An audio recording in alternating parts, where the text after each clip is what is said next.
Hello. So in this video, we're going to talk about the poetry of Duncan Mercredi, whom I'm reading out of Native Poetry in Canada.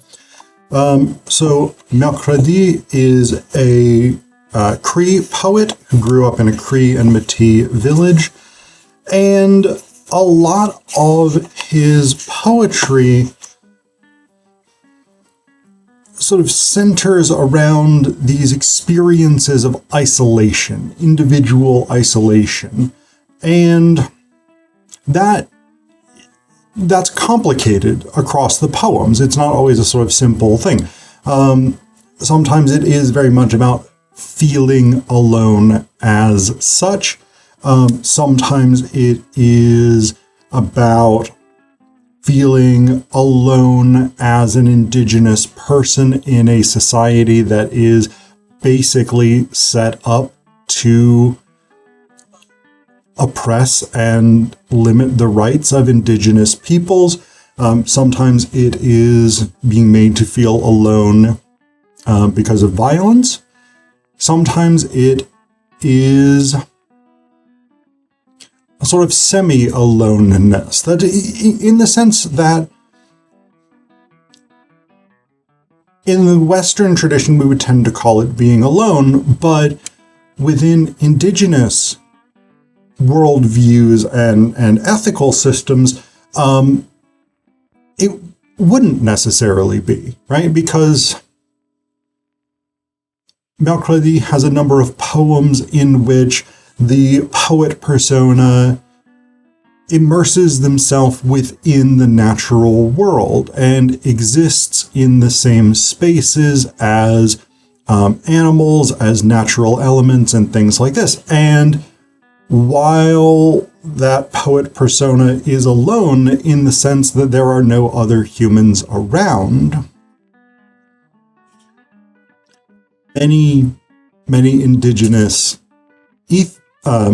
ethical systems would not identify that as being alone, right? It would identify that as being in community with the natural world, with the animal world, with this sort of more universalist conception of living beings and what might be and what may or may not be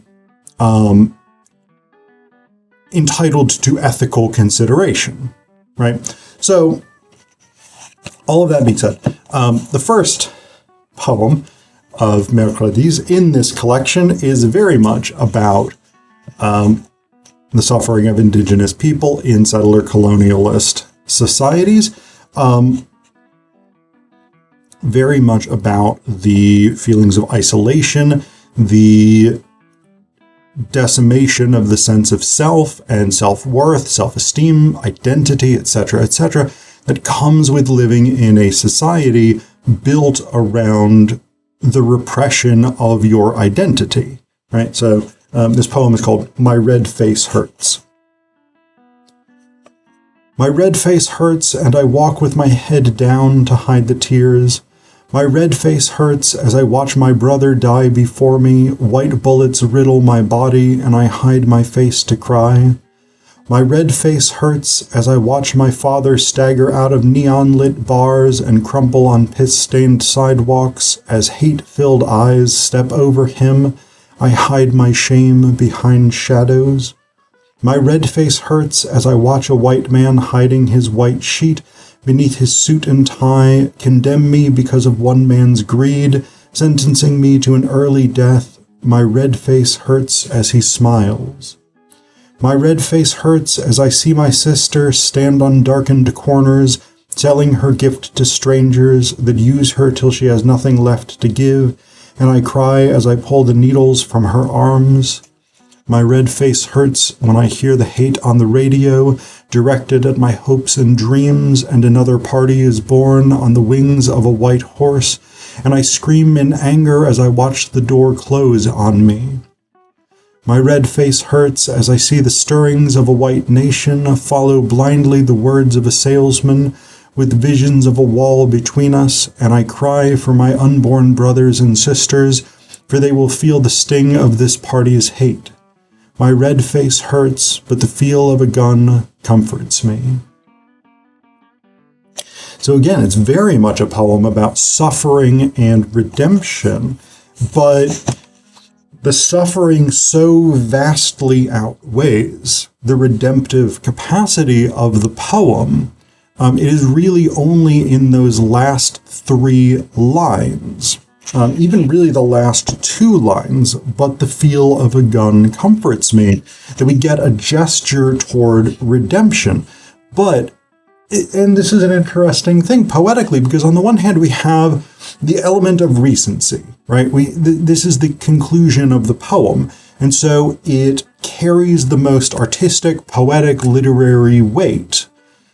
On the other hand, it is so much smaller than the suffering that's presented, so much smaller than the violence, than the poverty, than the alcoholism, than the oppression and racism, etc., that are cataloged throughout the rest of the poem. And so I think that's a really interesting balance, because on the one hand, again, it occupies a place where it is emphasized, right? It is, focus is put on it because it is at the end. And so it is sort of the exclamation mark of the poem in that sense. And yet, because it is so vastly outweighed by the number of lines devoted to the suffering, there is this sort of interesting reflection of the overwhelming challenges that come or that face Indigenous resistance to the forces of settler colonial capitalism and this society built on the exclusion of Native people, right? Certainly there have been people, Indigenous people in North America, who have engaged in active armed resistance into the 20th and 21st centuries. But it is such a monumental task to attempt to eliminate the forces arrayed against Indigenous people and Indigenous cultures in settler colonial countries like Canada and the United States, Australia, New Zealand, etc., that I think the balance of the poem kind of reflects that, right? The difficulty of that task and how challenging it is.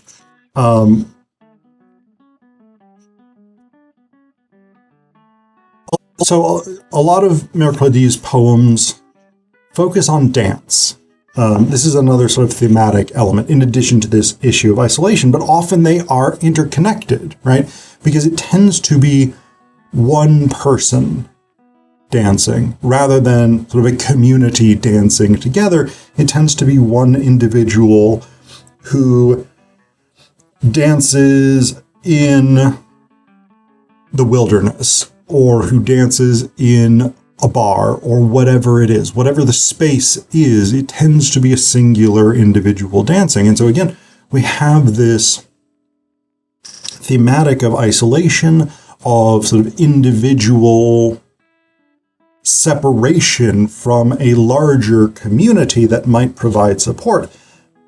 But it is also thematically connected back to Indigenous traditions, identity, and heritage, because dance is a major component of many, many Indigenous cultures, rituals, traditions, etc., for many Indigenous cultures across the world, right? Not just in North America, but for many Indigenous cultures across the world, dance is a central form of expression, worship, communion, etc.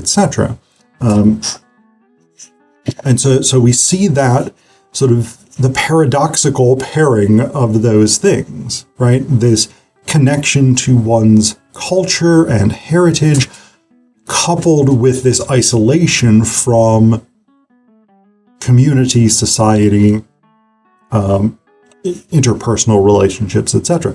We see this, for instance, in a poem like He Likes to Dance. He likes to dance, long hair flying wildly in the dark, feet moving to music in the silent room. He likes to dance, laughing loudly in the room full of silence, dark eyes flashing madly in smoke-filled bars, colored lights throwing his shadow on beer-stained floors. He likes to dance, to music in his mind, creating visions from his dreams, living his lies in the daytime. He likes to dance. At night he wanders the streets, seeking relief in smoky rooms by caressing strangers in dark alleys, accepting money from old men, spitting out their sex, washing the taste away with whiskey, erasing the memory with needles in the arm, and in the early morning darkness, alone in his room, he likes to dance. So again, this is a tremendously isolating image that we have here, right? Even as this character is engaging with other people, right? Usually through, in this case, prostitution, through sex work, there is a sense of isolation, right? These are not genuine connections. These are transactional relationships that the character would prefer not to participate in if it was not necessary, but the socio-cultural conditions of the world in which this character finds himself have limited options for him, right? And again, there's this sort of idea. It's a turn that we get in the structure or the thematics of the poem, because we open with this idea of he likes to dance, long hair flying wildly in the dark, feet moving to music in the silent room. He likes to dance, right? This sort of idea of almost this being a very positive thing, right? Dance is often conceptualized as an expression of joy. And I think that's right here in many ways. But at the same time, we get to these last two lines of the poem. Alone in his room, he likes to dance. It is, again, the isolation of the individual, the separation from society, from meaningful human connections, etc., right? This breaking of the collective support systems that allow people to live meaningful lives together, right? But we also have, again, this complicated approach to isolation in many of Mercredi's poems, because we have this communion or desire for communion with the natural world, even if that is outside of human society, or maybe perhaps especially if that is outside of human society. But we see this in a number of the poems where he writes about being alone in the wilderness, where a poet persona or a character or whatever it is exists in the natural world, and that seems to be where they find fulfillment and community and a sense of self. So we get this, for instance, in the fairly short poem, Yesterday's Song. I wish I could slip into Muskegon's spruce, encircling myself with northern lights, wolf songs and nighthawks rustling the underbrush, catching the smells of the past still on me. Even though my feet are concrete hardened and my spirit tells stories of neon and blues, I am the son of Muskegon's spruce. I still dance to the music of yesterday. So again, we've got the dance element there, but we've also got this sort of isolation within the world of settler colonial capitalism, right? Even though my feet are concrete hardened and my spirit tells stories of neon and blues, right? The concrete, of course, being urban environments where many indigenous people have been displaced to, and neon and blues both being associated with bars.